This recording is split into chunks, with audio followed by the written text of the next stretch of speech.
so, I'm not sure how long it's been, of our book reading from Awful Disclosures, A Nun's Life in a Convent Exposed.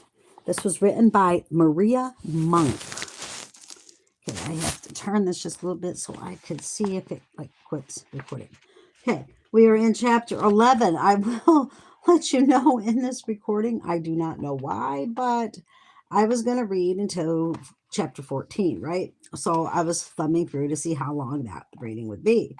And there is no chapter 14 in here. It totally skips 13 straight to 15. I don't know why. So I went to the front of the index. I think that's what it's called. Is that what it's called? An index? Where it tells you all the chapters and content. That's what it's called. Anyway, so I started looking and it goes 12, 13, no 14. And it goes right to 15 and 16. So I don't know. I don't understand it myself, but that's just a curious thing. Okay, so chapter 11. Alarming order from the superior. Proceed to execute it. Scene in an upper room. Sentence of death and murder.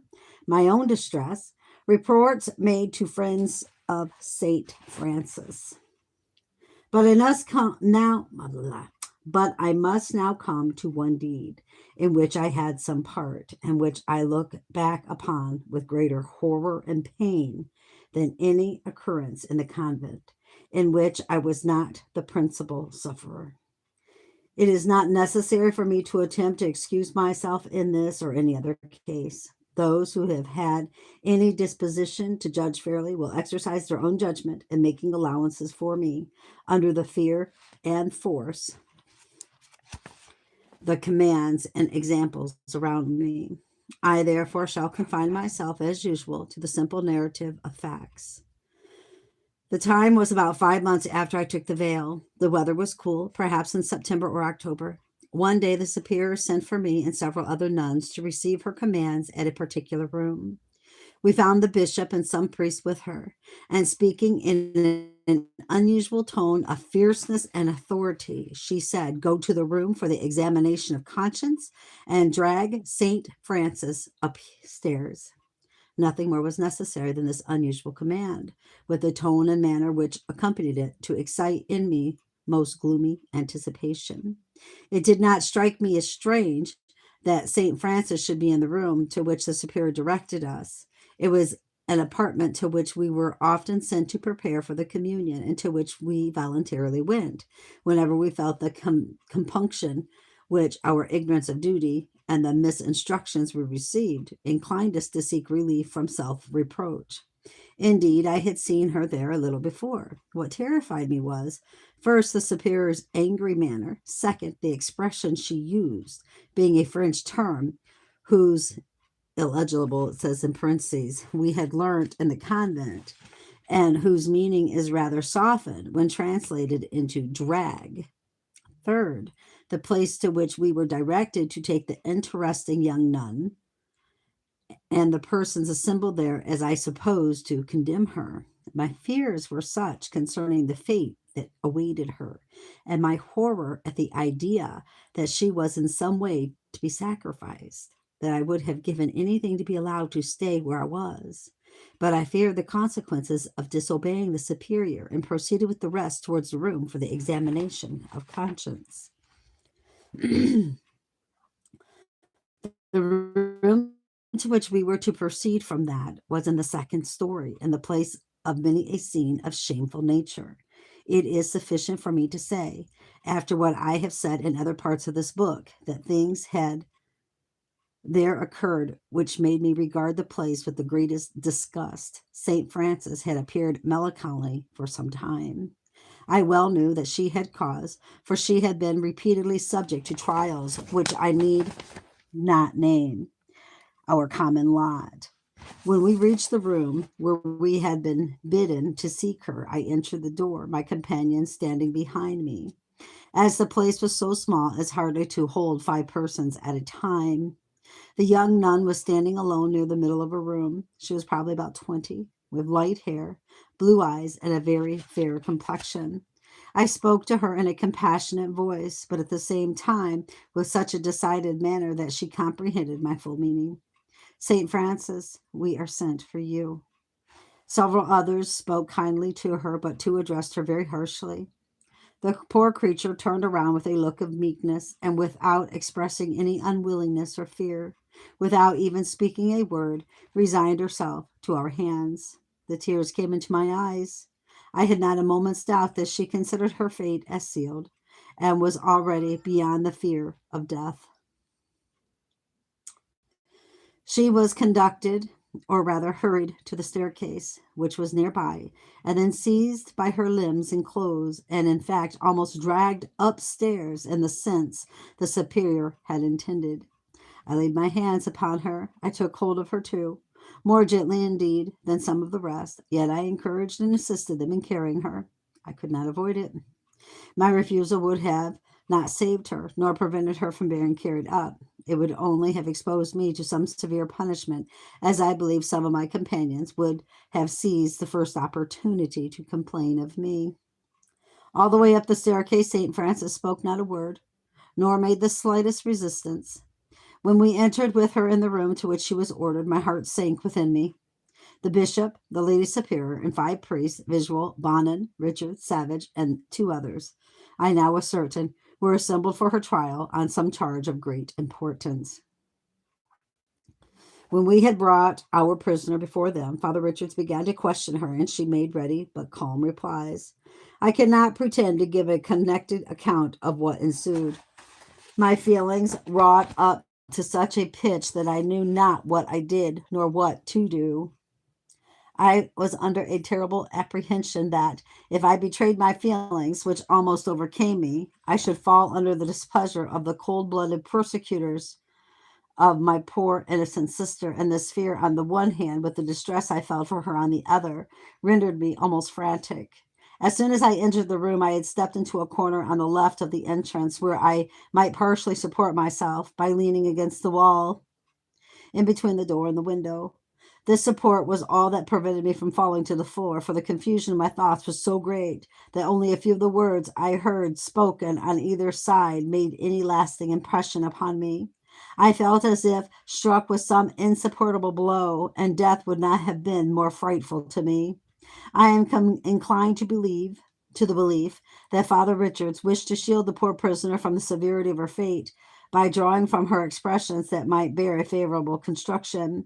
He asked her, among many things, if she was not sorry for what she had been overheard to say, for she had been betrayed by one of the nuns, and if she would not prefer confinement in the cells to the punishment which was threatened her. But the bishop soon interrupted him, and it was easy to perceive that he considered her fate as sealed, and was determined she should not escape. In reply to some of the questions put to her, she was silent. To others, I heard her voice reply that she did not repent of words she had uttered, though they had been reported by some of the nuns who had heard them, that she still wished to escape from the convent, and that she had firmly resolved to resist any attempt to compel her to the commission of crimes which she detested. She added that she would rather die than cause the murder of harmless babies. That is enough. Finish her, said the bishop. 2 nuns instantly fell upon the young woman, and in obedience to direction given by the superior, prepared to execute her sentence. She still maintained all the calmness and submission of a lamb.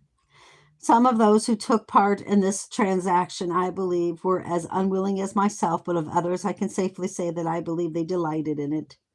Their conduct certainly exhibited a bloodthirsty spirit, but above all other present, and above all human fiends I ever saw, I think Saint Hippolyte was the most diabolical. She engaged in the horrid task with all alacrity, and assumed from the choice the most revolting parts to be performed. She seized the gag, forced it into the mouth of the poor nun, and when it was fixed between her extended jaws as to keep them open at their greatest possible distance, took hold of the straps fastened at each end of the stick, crossed them behind the helpless head of the victim, and drew them tight through the loop prepared as a fastening.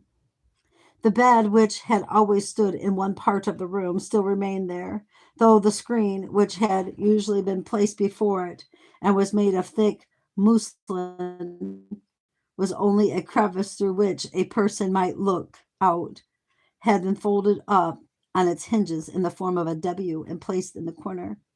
On the bed, the prisoner was laid with her face upward, and then bound with cords so that she could not move. In an instant, another bed was thrown upon her.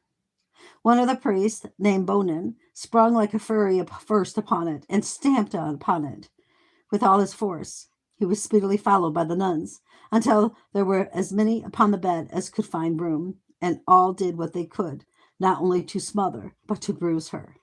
Some stood up and jumped upon the poor girl with their feet, some with their knees, and others in different ways, to seek how they might best beat the breath out of her body and mangle it, without coming in direct contact with it, or seeing the effects of their violence.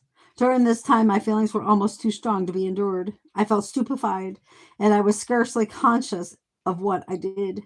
Still, fear for myself remained in a sufficient degree to induce me to some exertion, and I attempted to talk to those who stood next, partly that I might have an excuse for turning away from the dreadful scene. After the lapse of 15 or 20 minutes, and when it was presumed that the sufferer had been smothered and crushed to death, Father Bonin and the nuns ceased to trample upon her and stepped from the bed. All was motionless and silent beneath it. They then began to laugh at such inhuman thoughts as occurred to some of them, railing each other in the most unfeeling manner and ridiculing me for the feeling which I in vain endeavored to conceal. They alluded to the resignation of our murdered companion, and one of them tauntingly said she would have made a good Catholic martyr. After spending some moments in such conversation, one of them asked that the corpse should be removed.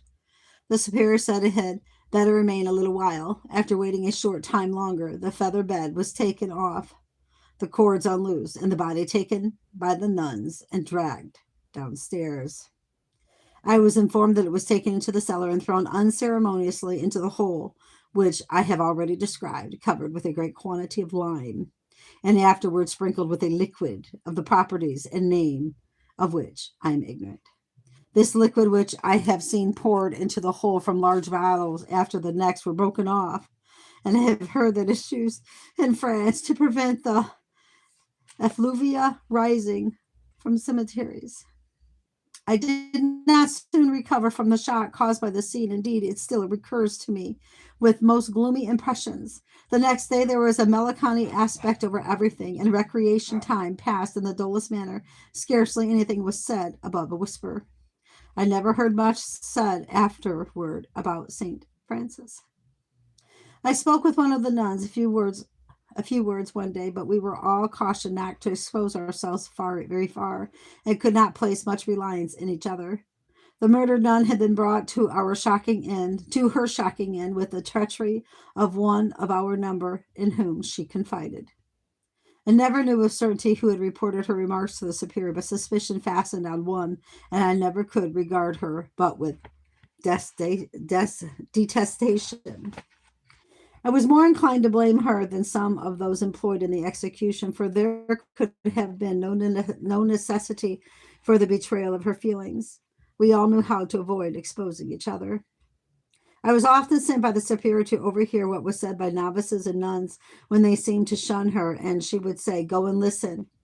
They are speaking English." And though I obeyed her, I never informed her against them. If I wished to clear my conscience, I would go to a priest and confess, knowing that he dared not communicate what I said to any person, and that he would not impose as heavy penances as the superior. We were always at liberty to choose another confessor when we had any sin to confess, which we were unwilling to tell one to whom we would otherwise have gone. Not long after the murder just related, a young woman came to the nunnery and asked for permission to see St. Francis. It was my former friend with whom I had been an assistant teacher, Miss Louise Bosquet of St. Denis. From this, I suppose the murdered nun might have come from that town or its vicinity. The only answer returned to the inquirer was that St. Francis was dead.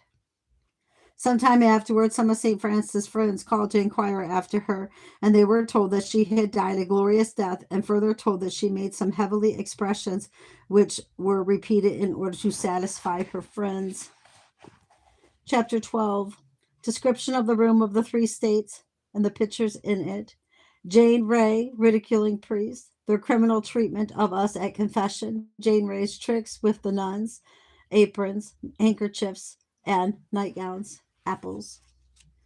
And pictures in the room of these three states were large and painted by some artist who understood how to make horrible ones. They appeared to be stuck to the walls. The light is admitted from small and high windows, which are curtained and is rather faint, so as to make everything look gloomy.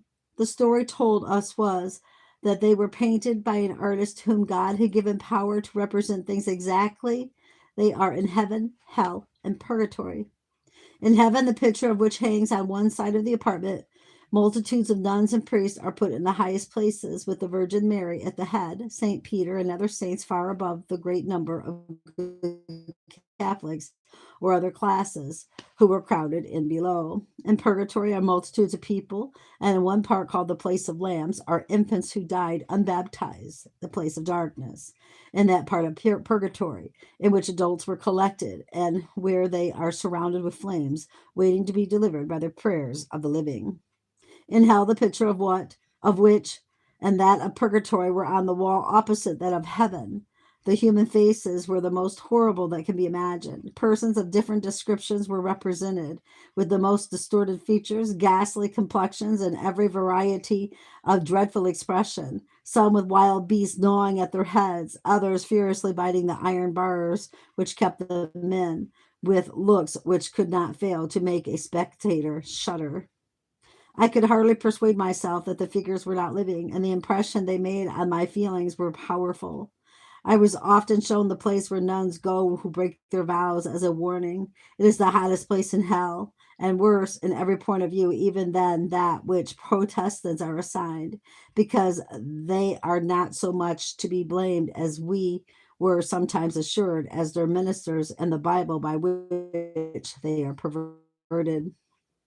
Whenever I was shut in that room, as I was several times, I prayed for the souls of those faithful ones who have long been in purgatory and who have no relation living to pray for them. My feelings were often of the most painful description while I remained alone with those frightful pictures. Jane Ray was once put in and uttered the most dreadful shrieks. Some of the old nuns proposed to the superior to have her gagged. No, she replied. Go and let out that devil. She makes me sin more than all the rest. Jane could not endure the place, and she afterward gave names to many of the worst figures in the pictures. On catechism days, she would take a seat behind a cupboard door where the priest could not see her, while she faced the nuns and would make us laugh. You are not so attentive to your lessons as you used to be, he would begin to say, while we were endeavoring to suppress our laughter.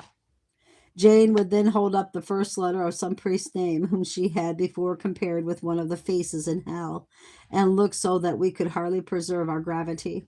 I remember the name, the wretch who was biting at the bars of hell, with a serpent gnawing his head, with chains and padlocks on, Father Duferson. And she would say, does not he look like him? And when he comes into catechism with his long, solemn face and begins his speeches with, my children, my hope is you have lived very devout lives. The first time I went to confession after taking the veil, I found abundant evidence that the priest did not treat even that ceremony, which is called a solemn sacrament, with respect enough to lay aside the detestable and shameless character they so often showed on other occasions. The confessor sometimes sat in the room of examination of conscience and sometimes in the superior's room, and always alone, except the nun who was confessing. He had a common chair placed in the middle of the floor, and instead of being placed behind a grate or lattice, as in the chapel, had nothing before or around him. There were no spectators to observe him, and of course any such thing would have been unnecessary. A number of nuns usually confessed on the same day, but only one could be admitted into the room at the time. They took their places just without the door on their knees and went through the preparation prescribed by the rules of confession, repeating certain prayers which always occupy a considerable time. When one was ready, she rose from her knees, entered, and closed the door behind her, and no other one even dared touch the latch until she came out. I shall not tell what was transacted at such times under the pretense of confessing and receiving absolution for sin. Far more guilt was often incurred than pardoned. The crimes of a deep dye were committed, while trifling irregularities and childish ceremonies were treated as serious offenses. I cannot persuade myself to speak plainly on such a subject, as I must offend the virtuous ear. I can only say that suspicion cannot do any injustice to the priest, because their sins cannot be exaggerated. Some idea may be formed of a manner in which even such women as many of my sister nuns were regarded the confessors, when I state that I didn't read that right. Some idea may be formed of the manner in which even such women as many of my sister nuns were regarded the confessors, when I state that there was often a contest among us to avoid entering the apartment as long as we could, endeavoring to make each other go first, that was what most of us dreaded. During the long and tedious days which filled up the time between the occurrences I have mentioned, nothing or little took place to keep up our spirits. We were fatigued in body with labor or with sitting, debilitated by the long continuance of our religious exercises, and depressed in feelings by our miserable and hopeless condition. Nothing but the humor of Mad Jane Ray could arouse us for a moment from our languor and melancholy. To mention all her devices would require more room than is here allowed, and a memory of almost all her words and actions for years. I had early become a favorite with her, and had opportunity to learn more of her character than most of the other nuns. As this may be best learned from hearing what she did, I will recount a few of her tricks just as they happened to present themselves to my memory, without regard to the order of the time. She one day, in an unaccountable humor, sprinkled the floor plentifully with holy water, which brought upon her a severe lecture from the superior, as might have been expected. The superior said it was a heinous offense. She had wasted holy water enough to save many souls from purgatory, and what would they not give for it? She then ordered Jane to sit in the middle of the floor, and when the priest came, he was informed of her offense. Instead, however, of imposing one of those penances to which she had often been subjected, but with so little effect, he said to her, "Go to your place, Jane. We forgive you for this time."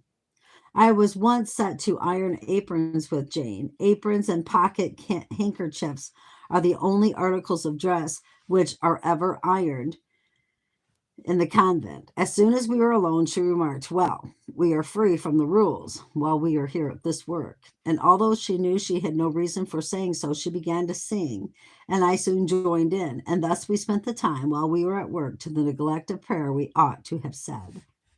We had no idea that we were in danger of being overheard, but it happened that the superior overheard all the time, with several nuns who were preparing for confession. She came down and said, "How is this?" Jane Ray coolly replied that we had employed our time in singing hymns, and referred to me. I was afraid to confirm so direct a falsehood in order to deceive the superior, though I had often told more injurious ones of her fabrication or at her orders, and said very little in reply to Jane's request. The superior plainly saw the trick that was attempted, and ordered us both to the room for the examination of conscience, where we remained till night without a mouthful to eat. The time was not, however, unoccupied. I received such a lecture from Jane as I have very seldom heard, and she was so angry with me that we did not speak to each other for 2 weeks. At length she found something to complain of against me, had me subjected to a penance which led to our begging each other's pardon, and we became perfectly satisfied, reconciled, and as good friends as ever. One of the most disgusting penances we ever had to submit to was that of drinking the water in which the superior had washed her feet. Are you serious? Nobody could ever laugh at this penance except for Jane Ray. She would pretend to comfort us by saying she was sure it was better than mere plain clear water. Some of the tricks which I remember were played by Jane with nuns' clothes. It was a rule that the oldest apron in use should go to the youngest received, and the old nuns were to wear all the new ones. On 4 different occasions, Jane stole into the sleeping room at night and, unobserved by the watch, changed a great part of the aprons, placing them by the beds of nuns to whom they did not belong. The consequence was that in the morning they dressed themselves in such haste as to never to discover the mistake they made until they were all ranged at prayers. And then the ridiculous appearance which many of them cut disturbed the long devotions. I laughed so easily that on such occasions I usually incurred a full share of penances. I generally, however, got a new apron when Jane played this trick, for it was part of her object to give the best aprons to her favorites and put off the ragged ones on some of the old nuns whom she most hated. Jane once lost her pocket handkerchief. The penance for which such an offense is to go without any for 5 weeks. For this she had no relish, and requested me to pick one for some of the nuns on the way upstairs. I succeeded in getting two. This, Jane said, was one too many, and she thought it dangerous for either of us to keep it, lest a search should be made. Very soon, the two nuns were complaining that they had lost their handkerchiefs and wondering what could have become of them. As they were sure that they had been careful, Jane seized an opportunity and slipped one into a straw bed, where it remained until the bed was empty to be filled with new straw. Really? As the winter was coming on one year, she complained to me that they were not well supplied with warm night clothes, as two of the nuns she named, whom she said were abominated.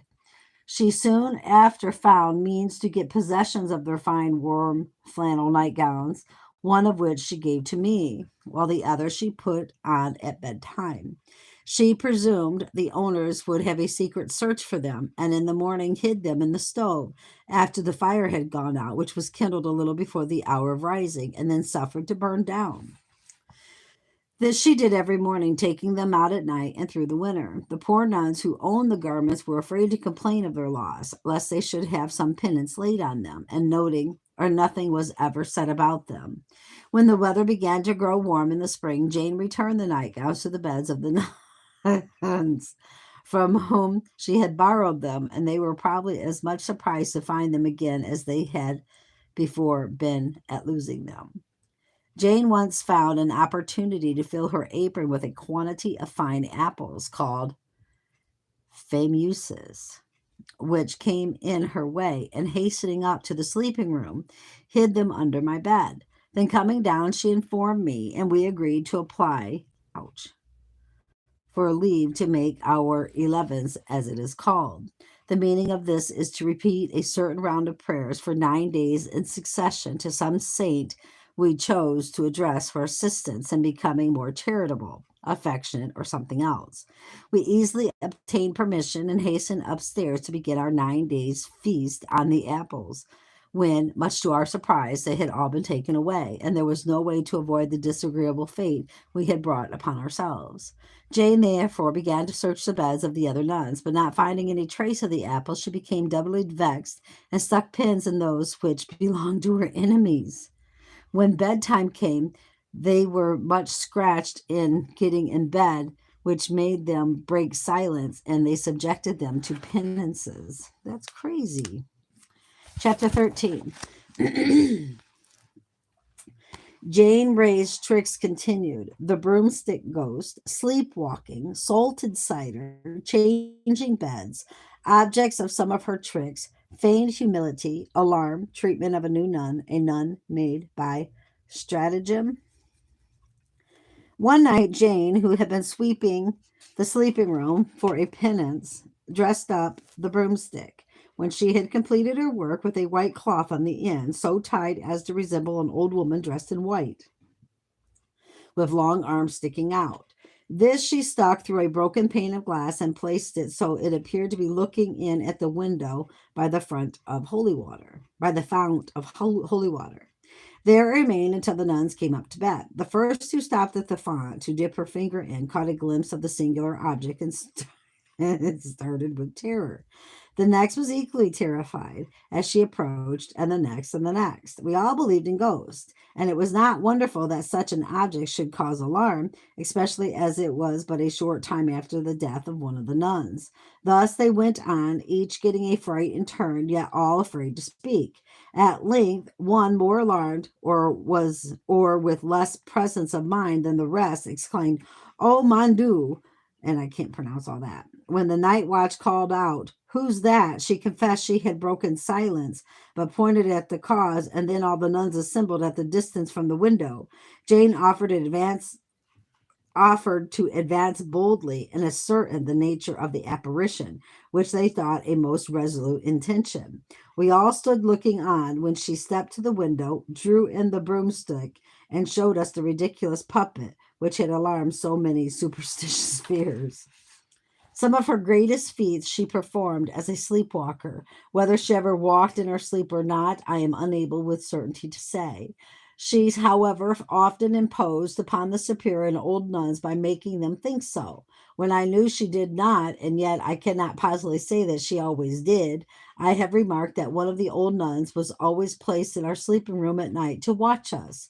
Sometimes she would be inattentive, and sometimes fall into a doze. Jane Ray often seized such times to rise from her bed and walk about, occasionally seizing one of the nuns in bed in order to frighten her. This she generally effected, and many times we have all been awakened by screams of terror. In our alarm, some of us fervently broke silence and gave occasion to the superior to lay us under penances. Many times, however, we escaped with a mere reprimand, while Jane usually received expression of compassion. Poor creature! She would not do so if she were in perfect possession of her reason, and Jane displayed her customary artfulness in keeping up the false impression. As soon as she perceived that the old nun was likely to observe her, she would throw her arms about or appear unconscious of what she was doing, falling upon a bed or standing stock still until exertions had been made to rouse her from her supposed lethargy. We were once allowed to drink cider at dinner, which was quite an extraordinary favor.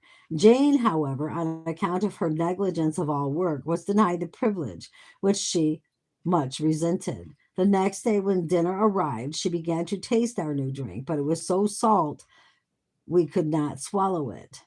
Those of us who had at first discovered it were, as usual, afraid to speak. But we sat down our cups and looked around till the others made the same discovery, which they all soon did, and most of them in the same manner. Some, however, at length, taken by surprise, uttered some ludicrous exclamation on tasting the salted cider, and then an old nun, looking cross, would cry out, "Ah, you've broken silence." And thus we soon got a laughing, beyond our power of suppressing it, at recreation. That day, the first question asked by many of us was, "How did you like your cider?" Jane Ray never had a fixed place to sleep in. When the weather began to grow warm in the spring, she usually pushed some bed out of its place near a window and put her own beside it. And when the winter approached, she would choose a spot near the stove and occupy it with her bed, in spite of all remonstrance. We were all convinced that it was generally best to yield to her. She was often set to work in different ways, but whenever she was dissatisfied with doing anything would devise some trick that would make the superior or old nuns drive her off. And whenever any suspicion was expressed of her being in her right mind, she would say that she did not know what she was doing, that all the difficulty arose from her repeating prayers too much, which wearied and distracted her mind. I was once directed to assist Jane Ray in shifting the beds of the nuns. When we came to those of some of the sisters whom she most disliked, she said, "Now we will pay for some of the penances we have suffered on their account, and take some thistles." She mixed them with the straw. At night, the first of them who got into bed felt the thistles and cried out. The night watch exclaimed, as usual, "You are breaking silence there." And then another screamed as she scratched by the thistles, and another. The old nun then called on all who had broken silence to rise and ordered them to sleep under their beds as a penance, which they silently complied with. Jane and I afterwards confessed when it was all over and took some trifling penance which the priest imposed. Those nuns who fell most under the displeasure of Mad Jane Ray, as I have intimidated before were those who had the reputation of being most ready to inform of the thrilling or the trifling faults of others, and especially those who acted without any regard to honor by disclosing what they had pretended to listen to in confidence. Several of the worst tempered saints she held in abhorrence, and I have heard her say that such and such she abominated. Many a trick did she play upon these, some of which were painful to them in their consequences, and a good number of them have never been traced to this day. Of all the nuns, however, none other was regarded by her with such detestation as Saint Hippolyte, for she was always believed to have betrayed Saint Francis and to have caused her murder. She was looked upon by us as the voluntary cause of her death and of the crime which those of us committed who unwillingly took part in her execution. We, on the contrary, being under the worst of fear for ourselves in case of refusing to obey our masters and mistress, thought ourselves chargeable with less guilt as unwilling assistants in the scene, which it was impossible for us to prevent or delay. Jane has often spoken to me of the suspected informer, and always in terms of the greatest bitterness. The superior sometimes expressed cons- commiseration for mad Jane Ray, but I never could tell whether she really believed her insane or not. I was always inclined to think that she was willing to put up with some of her tricks because they served to divert our minds from the painful and depressing circumstances in which we were placed. I knew the superior's power and habits of deception also, and that she would deceive us willingly as anyone else. Sometimes she proposed to send Jane to St. Anne's, a place near Quebec, celebrated for the pilgrimages made to it by persons differently afflicted.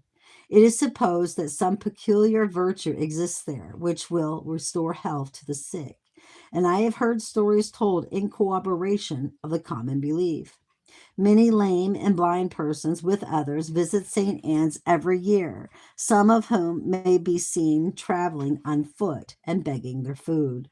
The superior would sometimes say that it was a pity that a woman like Jane Ray, capable of being so useful, should be unable to do her duties in consequence of a malady which she thought might be cured by a visit to St. Anne's. Yet to St. Anne's Jane never was sent, and her wild and various tricks continued as before.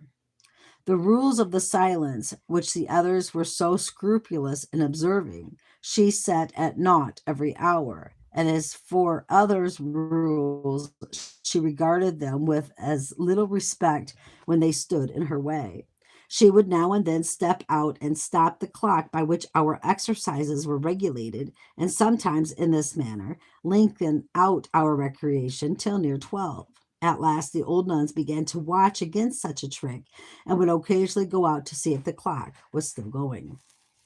She once made a request that she might not eat with the other nuns, which was granted, as it seemed to proceed from a spirit of genuine humility, which made her regard herself as unworthy of our society.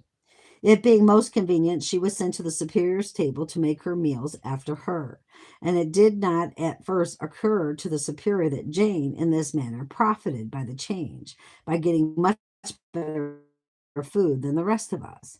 Thus, there seemed to be always something deeper than anybody at first suspected at the bottom of everything she did. She was once directed to sweep a community room under the sleeping chamber. This office had before been assigned to the other nuns as a penance, but the superior, considering that Jane Ray did little or nothing, determined thus to furnish her with some employment. She declared to us that she would not sweep it long, as we might soon be assured. It happened that the stove by which that community room was warmed in the winter had its pipe carried through the floor of our sleeping chamber, and thence across it in a direction opposite that in which the pipe of our stove was carried. It being then warm weather, the first mentioned pipe had been taken down, and the whole left unstopped. After we had all retired to our bed and while engaged in our silent prayer, we were suddenly alarmed by a bright blaze of fire which burst from the hole in the floor and threw sparks all around us. We thought the building was burning, and uttered cries of terror, regardless of the penances, the fear of which generally kept us quiet. The utmost confusion prevailed, for although we had solemnly vowed never to flee from the convent, even if it was on fire, we were extremely alarmed and could not repress our feelings. We soon learnt the cause, for the flames ceased in a moment or two, and it was found that Mad Jane Ray, after sweeping a little in the room beneath, had stuck a quantity of wet powder on the end of her broom, thrust it up the hole in the ceiling into our apartment, and with a lighted paper set it on fire. The date of this alarm I must refer to a time soon after that of the election riots, for I recollect that she found means to get possession of some of the powder which was prepared at that time for an emergency to which some thought the convent was exposed. She once asked for pen and paper, and when the superior told her that if she wrote to her friends she must see it, she replied that it was for no such purpose. She wanted to write her confession and thus make it once for all. She wrote it, handed it to the priest, and gave it to the superior, who read it to us. It was full of offenses which she had never committed, evidently written to throw ridicule on confessions, and one of the most ludicrous productions I have ever saw. Our bedsteads were made with narrow boards laid across them, on which the beds were laid. One day, while we were in the bedchamber together, she proposed that we should misplace these boards. This was done, so that at night nearly a dozen nuns fell upon the floor on getting into bed. A good deal of confusion naturally ensued, but the authors were not discovered. I was so conscience stricken, however, that a week afterward, while we examined our consciences together, I told her I must confess the sin the next day. She replied, "Do as you like, but you will be sorry for it." The next day, when we came before the superior, I was just going to kneel and confess when Jane, almost without giving me time to shut the door, threw herself at the superior's feet and confessed the trick, and a penance was immediately laid on me for the sin I had concealed. There was an old nun who was a famous talker, whom used to call La Marie, Mary, not Mary, but Mother. One night, Jane Ray got up and secretly changed the caps of several of the nuns, and hers among the rest. In the morning, there was great confusion, and such a scene as seldom occurred. She was severely blamed by La Marie, having been informed against by some of the nuns, and at last became so much enraged that she attacked the old woman and even took her by the throat. La Marie called on all present to come to her assistance, and several nuns interfered. Jane seized the opportunity afforded in the confusion to beat some of her worst enemies quite severely. It shouldn't make me laugh. I'm so sorry. And afterwards said that she had intended to kill some of the rascally informers. For a time, Jane made us laugh so much at prayer that the superior forbade her going down with us to the morning prayers, and she took the opportunity to sleep in the morning. When this was found out, she was forbidden to get into her bed again after leaving it, and then she would creep under it and take a nap on the floor. This she told us of one day, but threatened us if we ever betrayed her. At length she was missed at breakfast, as she would sometimes oversleep herself, and the superior began to be more strict, and always inquired in the morning whether Jane Ray was in her place. When the question was general, none of us answered, but when it was addressed to some nun near her by name as Saint Eutychus, "Is Jane Ray in her place?" then we had to reply. Of all the scenes that occurred during my stay in the convent, there was none which excited the delight of Jane more than one which took the place in the chapel one day at Mass, though I never had any particular reason to suppose that she had brought it about. I don't know what's being said here.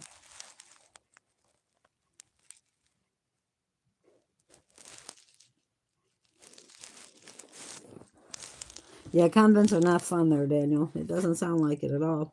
All right.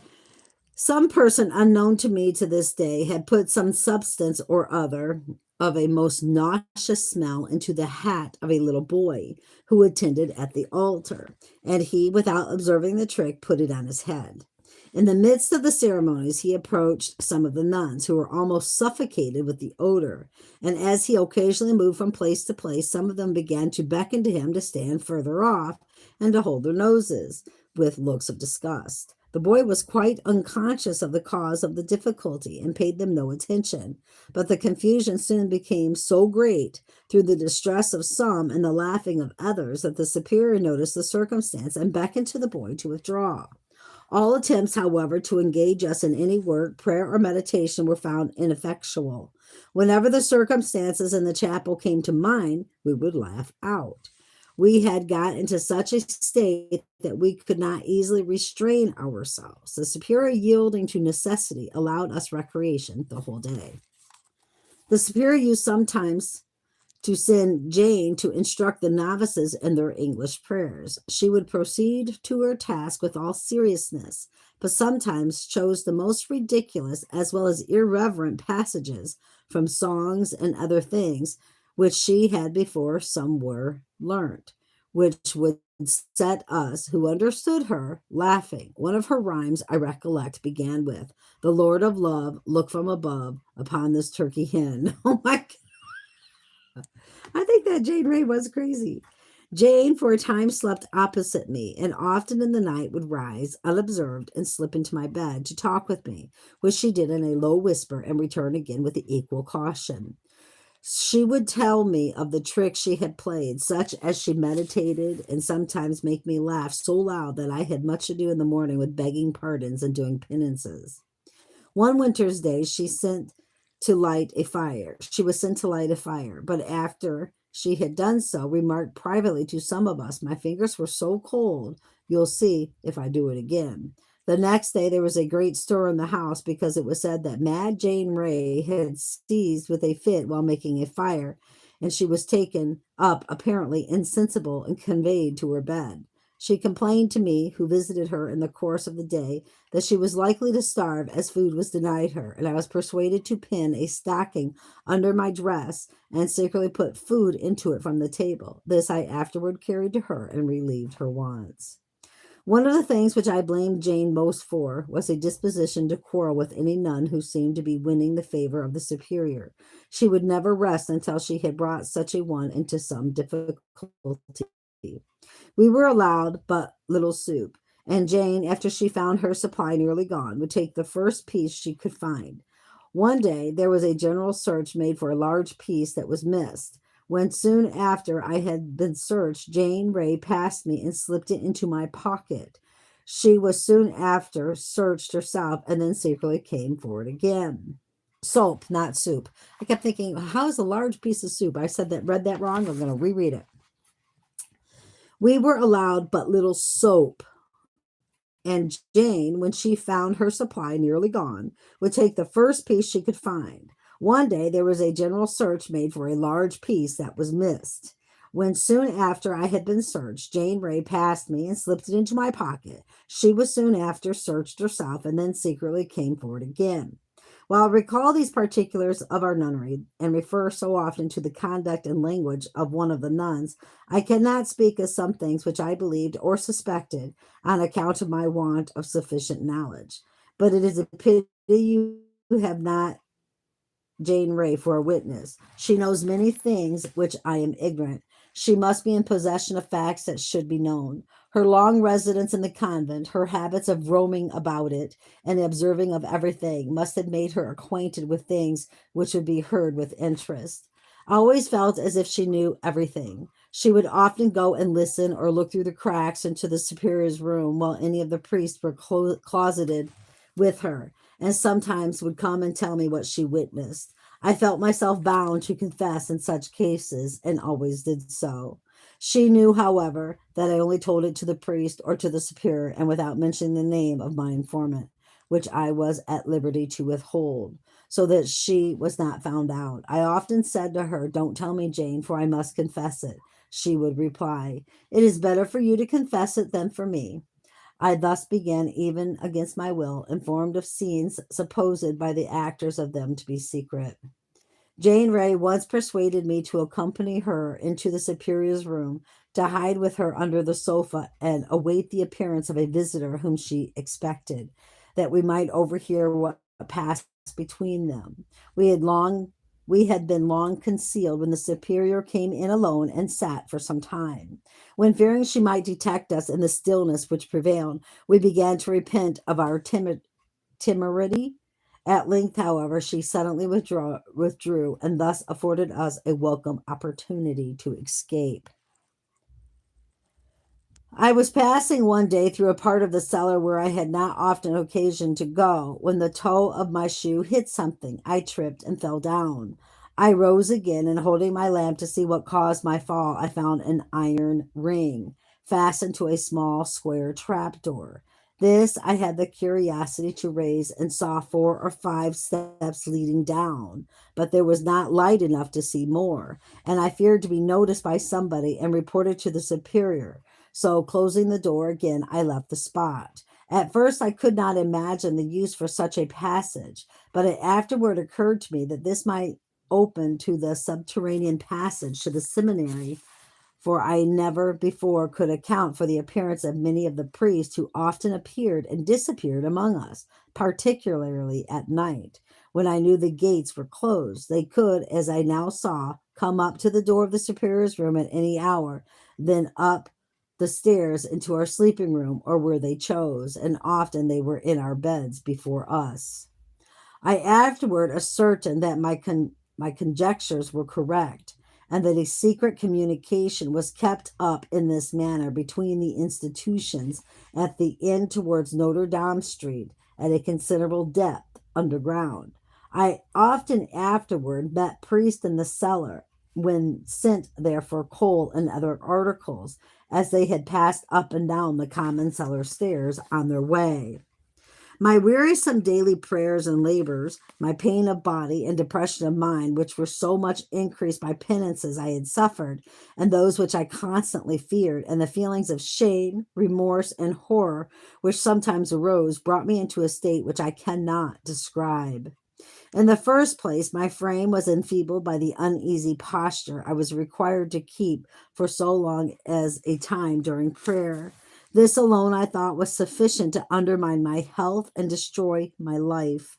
An hour and a half every morning I had to sit on the floor of the community room with my feet under me, my body bent forward, and my head hanging on one side, in a posture expressive of great humility, it is true, but my fatiguing to keep for such an unreasonable length of time. Often I found it impossible to avoid sleeping in these postures, which I could do without detection by bending a little lower than usual. The signal to rise, or the noise made by the rising of the other nuns, then woke me, and I got up with the rest unobserved. Before we took the posture just described, we have to kneel for a long time without bending the body, keeping quite erect, with the exception of the knees only, with the hands together before the breast. This I found the most distressing attitude for me, and never assumed it without feeling a sharp pain in my chest, which I often thought would soon lead me to my grave, that is, to the great common receptacle for the dead under the chapel. And this upright kneeling posture we were obliged to resume as soon as we rose from the half sitting posture first mentioned, so that I usually felt myself exhausted and near to fainting before the conclusion of morning services.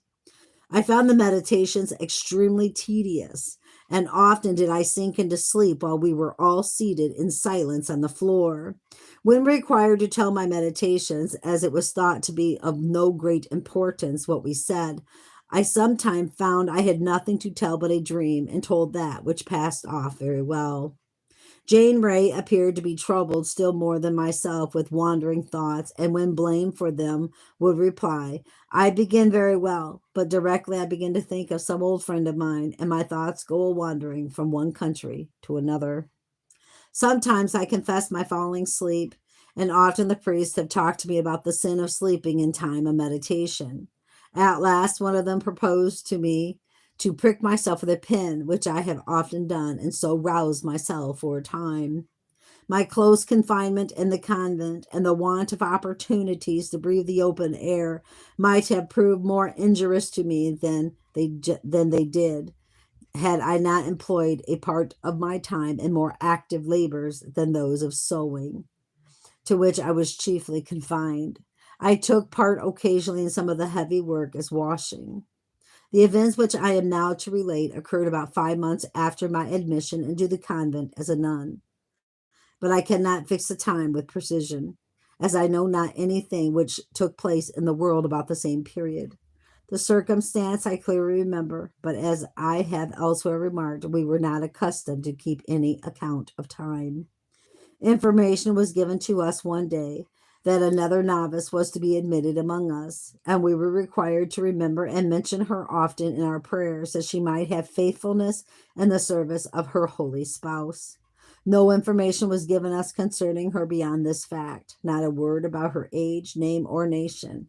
On all similar occasions, the same course was pursued, and all that the nuns ever learned concerning one another was that they might discover by being together, and which usually amounted to little or nothing.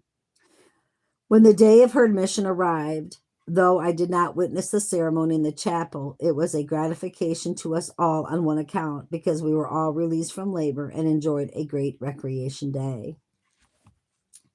Our new sister, when she was introduced to the Holy Society of us saints, proved to be young, of about the middle size, and very good looking for a Canadian. For I soon asserted that she was one of my own countrywomen. The Canadian females were generally not handsome. I never learned her name, nor anything of her history. She had chosen St. Martin for her nun name. She was admitted in the morning, and appeared melancholy all day. This, I observed, was always the case, and the remarks made by others led me to believe that they, and all they had seen, had felt sad and miserable for a longer or shorter time. Even the superior, as it may be recollected, confessed to me that she had experienced the same feelings when she was received. When bedtime arrived, she proceeded to the chamber with the rest of us, and was assigned a bed on the side of the room opposite my own, and a little beyond. The nuns were all soon in bed, and the usual silence ensued, and I was making my customary mental prayer and composing myself to sleep, when I heard the most piercing and heart-rending shrieks proceeded from our new comrade. Every nun seemed to rise as if by one impulse, for no one could hear such sounds, especially in such total silence, without being greatly excited. A general noise succeeded, for many voices spoke together, uttering cries of surprise, compassion, or fear. It was in vain for the night watch to expect silence, for once we forgot rules and penances and gave vent to our feelings, and she could do nothing but call for the superior. Strange as it may seem, Mad Jane Ray, who found an opportunity to make herself heard for an instant, uttered an explanation in English which, so far from expressing any sympathy for the sufferer, seemed to betray feelings hardened to the last degree against conscience and shame. This caused a laugh among some of those who understood her and had become hardened to their own trials, and of course, in a great measure, to those of others. I heard a man's voice mingled with the cries and shrieks of the nun. Father Quibbler, of the seminary, I had felt confident, was in the superior's room at the time when we retired, and several of the nuns afterwards assured me that it was he. The superior soon made her appearance, and in a harsh manner commanded silence. I had heard her threaten gagging her, and then said, "You are no better than anybody else, and if you do not obey, you shall be sent to the cells." One young girl was taken into the convent during my abode there, under peculiar circumstances. I was acquainted with the whole affair, as I was employed to act a part in it. Among the novices, the young lady of about 17, the daughter of an old rich Canadian. She had been remarkable for nothing that I know of except the liveliness of her disposition. The superior once expressed to us a wish to have her take the veil, though the girl herself had never had any such intention that I knew of. Why the superior wished to receive her, I could only conjecture. One reason might have been that she expected to receive a considerable sum from her father. She was, however, strongly desirous of having the girl in our community, and one day said, "Let us take her in by a trick and tell the old man she felt too humbled to take the veil in public." Our plans then being laid, the unsuspecting girl was induced by us, in sport, as we told her, and made her believe, to put on such a splendid robe as I had worn on my admission, and to pass through some of the ceremonies of taking the veil. After this, she was seriously informed that she was considered as having entered the convent in earnest, and must henceforth bury herself to the world, as she would never be allowed to leave it. We put on her a nun's dress, though she wept and refused and expressed the greatest repugnance. The superior threatened and promised and flattered by turns until the poor girl had to submit, but her appearance long showed that she was a nun only by compulsion. In obedience to the directions of the superior, we exerted ourselves to make her contented, especially when she was first received, when we got round her and told her we had felt so for a time, but having since become acquainted with the happiness of a nun's life, were perfectly content and would never be willing to leave the convent. An exception seemed to be made in her favor in one respect, for I believe no criminal attempt was made upon her until she had been some time an inmate of the nunnery. Soon after her reception, or rather her forcible entry into the convent, her father called to make inquiry about his daughter. The superior first spoke with him herself, and then called us to repeat her plausible story, which I did with accuracy. If I had wished to say anything else, I never should have dared. We told the foolish old man that his daughter, whom we all loved, had long desired to become a nun, but had been too humble to wish to appear before spectators, and had, at her own desire, been favored with a private admission into the community. The benefit occurred upon himself and his family by this act of self-consecration, I reminded him, must be truly great and valuable, as every family which furnishes a priest or nun is justly looked upon as receiving the peculiar favor of heaven on that account. The old Canadian firmly believed every word I was forced to tell him, took the event as a great blessing, and expressed the greatest readiness to pay more than the customary fee to the convent. After the interview, he withdrew, promising soon to return and pay a handsome sum to the convent, which he performed with all dispatch and the greatest cheerfulness.